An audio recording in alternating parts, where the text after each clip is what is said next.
right, hello, welcome everyone. We're gonna go ahead and kick this off. My name is Annie, and I'm your announcer for today. Today we have with us Jeffrey Blake. Jeff is an accomplished IT professional with over 25 years of experience and currently is a global head of sales engineering for Nozomi Networks, the leader in OT, IoT, and critical infrastructure cybersecurity. Jeff has held leadership positions at security organizations including Veritas, Symantec, and Splunk, and is passionate about the opportunity to help secure the infrastructure of public and private organizations across the world. And Jeff is going to be talking about the 2023 threats targeting the OT and IoT. Thanks very much. This is actually the exact title of a report that our security research team has released back in August, I think. Almost 20% of Nozomi's staff is dedicated to security research functions and support for that. We do a lot for the wider OT and IoT community. We were the first of a couple. There's only 2 or 3 organizations in the world that are certified to release CVEs for the OT environment. We were the first ones. And so we put a lot of intelligence and information back into the community at large. So that's a big mission for our company, and I'm proud to be part of that. That's me. I think we had a decent enough introduction on that. So what's in the report is a number of things. I'll go through briefly the threat landscape as it pertains to IoT, OT, and specifically ICS and SCADA systems. Review a couple major events in a timeline fashion that kind of inspired the work that the team did for this report, and then go through a big part of the vulnerability landscape, talk briefly about how we collected the data, and then go into some of the specifics like the botnet environment and some of the payload types and actual mechanics of how we got the information and obtained the threats. So the first thing I wanted to do was talk a little bit about the sectors that we focused on, and we had over 70,000 distinct attacks that we collected off of our honeypot network, specifically with IoT and OT devices over the first half of this year. The report sort of filtered through and summarized 3 distinct sectors: healthcare, manufacturing, and the energy sectors, and we highlighted a lot of the vulnerabilities in OT for those. You'll see some of the credentialing, some of the top credentials, some of the executed commands, and basically how the targets were outlined and attacked. So I'm not going to read the whole report to you guys. You can download it if it's interesting to you. I'm going to kind of highlight the stuff that I found very interesting, and we can talk more about it at the end. I think a conversation will be probably much more interesting late in the day on day 2 of the conference as opposed to me just reading a bunch of slides to you. But I've broken this out into what I call the good, the bad, and the ugly. So let's first be positive and talk a bit about the good.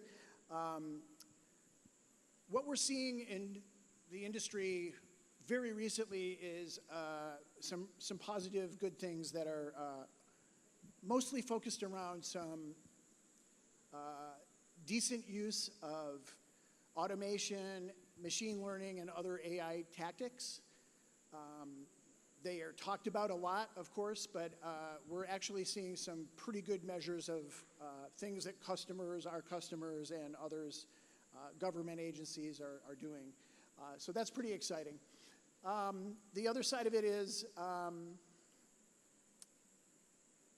amassing a huge amount of data really helps us form statistical models, which are really helping out based on the work our research team has been doing, really helping out with helping pinpoint targets in ways that we haven't been able to do in the past, which is really nice. And governments around the world are really starting to embrace this, not just from the critical infrastructure approach, but understanding what it means when their constituents and the public in these other countries are really relying on internet-based IoT devices and the threats and attack surface that represents. So those are good.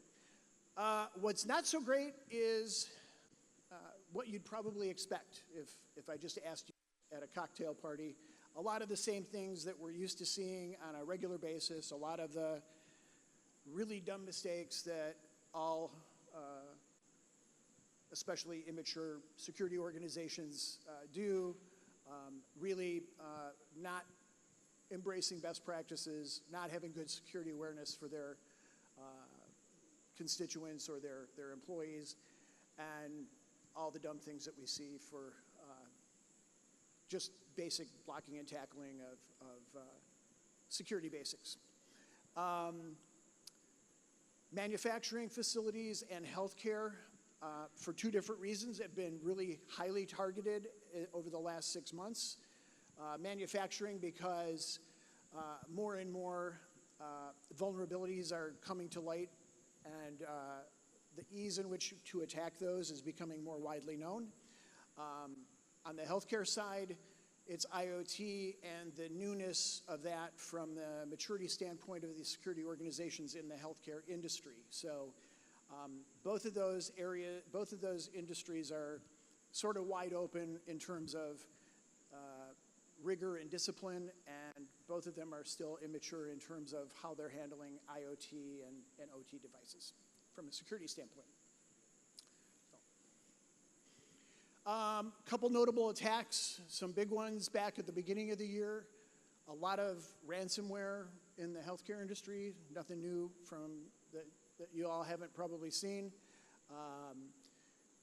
Dole Foods back in, I think, March, big supply chain attack from multiple vectors into multiple areas, and really was looked at widely as a supply chain attack experiment from nation states.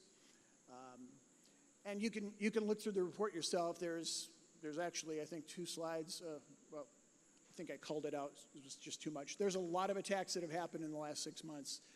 Huge amount that's really been increasing as of late. So I think I touched most of this. Ransomware has really been the biggest threat.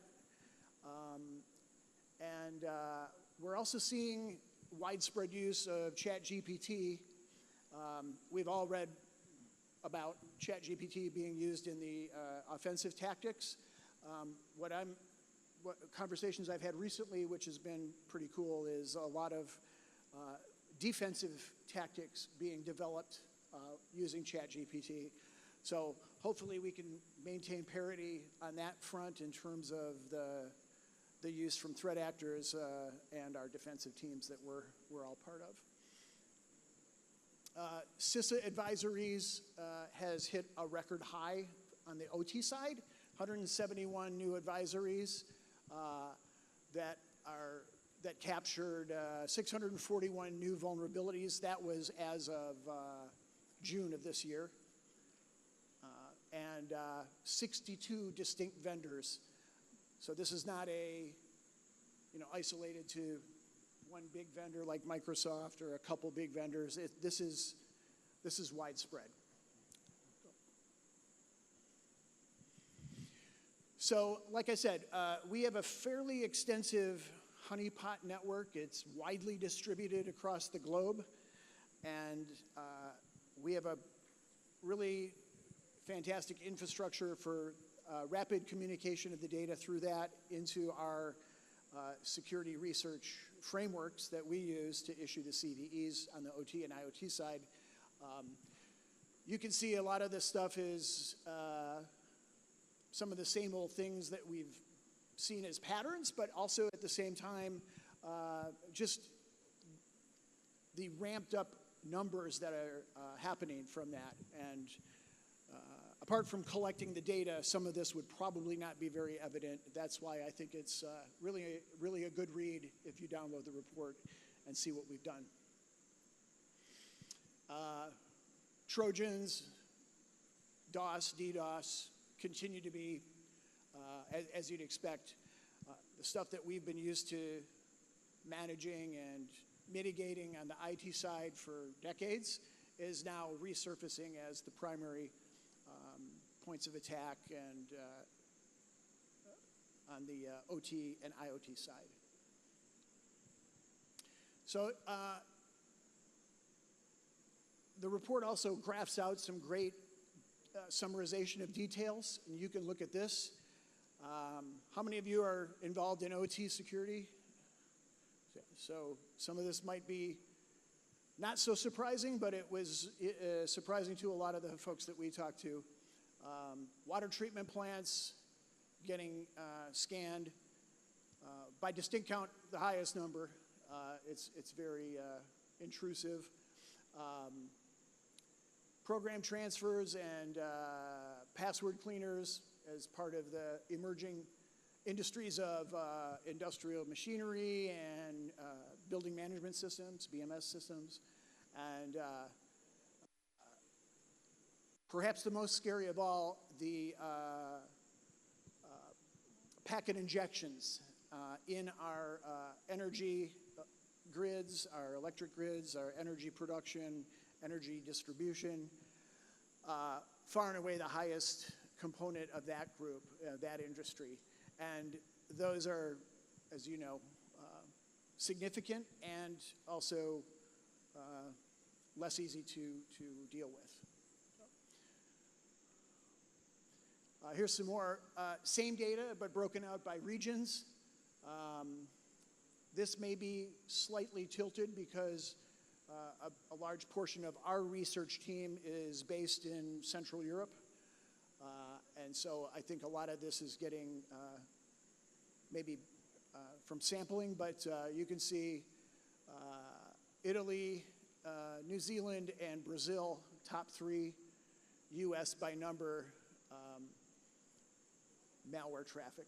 So some of this is not surprising, but some of the numbers are very staggering when you look at the relative balance across all of these regions. So.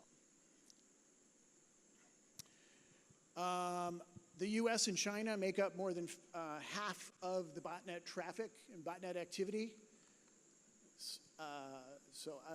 This is, I was on the phone right before this presentation. I think this is aggregate botnet data, but not just attacks. So in either case, I think you can see by region that this represents a huge challenge for all of us as well. And you can see this data in the report as well. There's a lot of month-over-month data comparing not just the intrusions, but also the time base of these things. And we do a pretty good job of detailing out some of the payload, the executed commands that are used in the targets, and some of the types as well. So that's essentially it. Quick summary of a very long report. If any of this is interesting to you, I encourage you to download it. If you like what you see, you can subscribe to our security research blogs, and a lot of this is aggregated into support for infrastructure through our own threat feeds, which are available whether or not you're an Nozomi customer. You can get access to that as well. So short and sweet, but I wanted to get through that and keep it open if there's questions or topics you want to dive into further. I think we only have one mic, so I'll pass it around. So. Oh, yes, you can.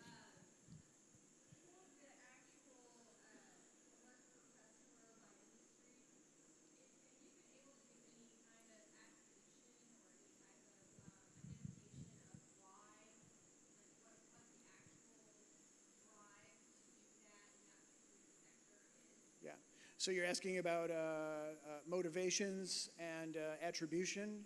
So there are some fingerprinting exercises that the team uses. I don't think those are actually in the report, but if you subscribe to the threat feed, that's a part of what we, the attribution is there if we're fairly confident of it. But I don't know that necessarily enumerated in any of the content that we have. You would, yeah.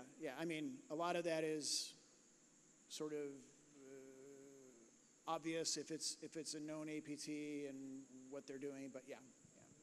It's a sensitive area to actually publish attribution, so I don't think that that's, we might correlate it to another public source and point to the probability of it being that way, but I don't know that we ever openly make a statement like a Ralph Langer statement of this was so-and-so,